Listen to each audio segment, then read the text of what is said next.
Alam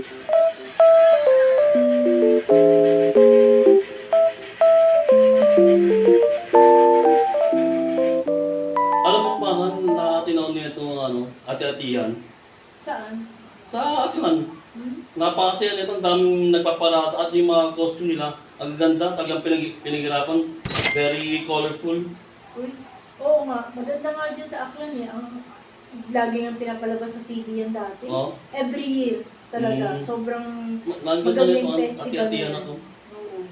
Ay, may atinan pala tayo ng ng piyesta ha? Kailan? Sa isang linggo. Sa isang linggo? So, alam mo na gagawin ha? Ano? Magdadala tayo ng plastic. Uy, naku, nakakaya ka. Eh, syempre, kailan natin mag-take out. Pag nakapag-take out tayo yan, malaki matitipid natin sa ulam. Nakakaya naman ko. Ulam, kailangan ma-take out tayo. Bahala ka.